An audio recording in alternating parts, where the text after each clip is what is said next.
السلام علیکم ورحمۃ اللہ وبرکاتہ۔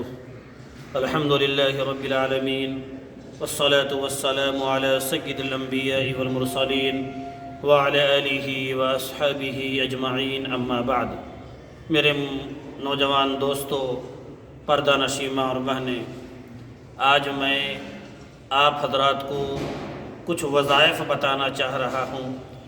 کون انسان نہیں چاہتا کہ ہم دنیا میں بھی کامیاب ہو اور آخرت میں بھی کامیاب ہو؟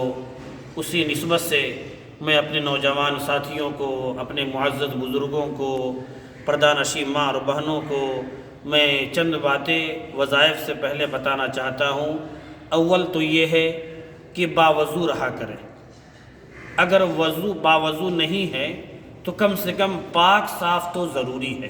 ایک ایمان والا میرا بھائی، ایک ایمان والی میری ماں اور بہن اور ناپاک، پاک صاف تو ضروری ہے، نمبر 1۔ اس کے بعد نماز کا اہتمام ہو۔ جماعت سے اگر چھوٹ جائے تو پڑھ لیں، چھوڑنا نہیں ہے۔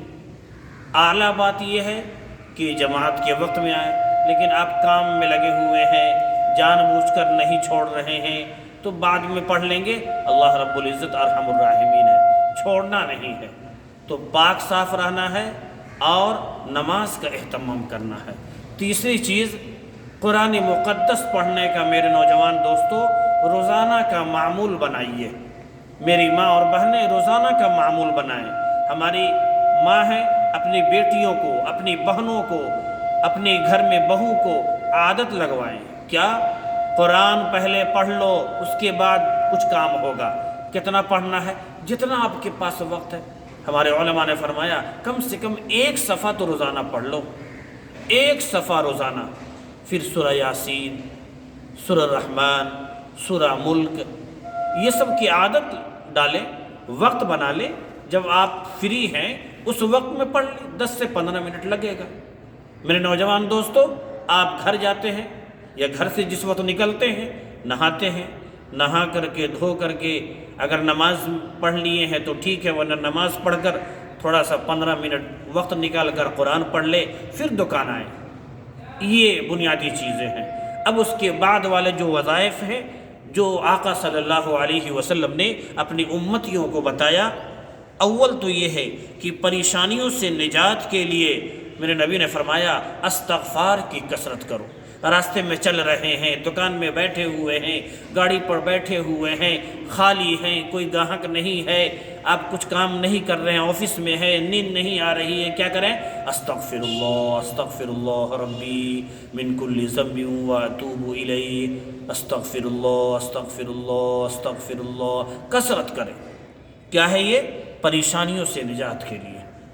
نمبر 2، مصائب اور مشکلات کے حل کے لیے آپ آگے پیچھے درود شریف پڑھ لیا کریں، اور اس کے بعد لا الہ الا انت سبحانک انی کنت من الظالمین، اس کو پڑھ لیا کریں۔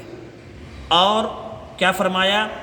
چلتے پھرتے کثرت سے لا حول ولا قوت الا باللہ۔ میرے نبی نے فرمایا کہ 99 بیماریوں کے علاج کا یہ دوا ہے۔ کیا؟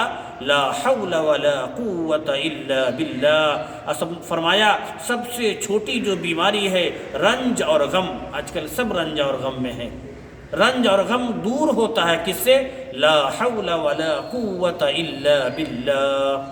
اس کی بھی کثرت کریں۔ اب آخری ایک وقت نکال کر آپ یہ بھی کثرت سے پڑھا کریں، حسبنا اللہ ونعم الوکیل، نعم المولا ونعم النصیر۔ یہ بھی بہت اہم دعا ہے۔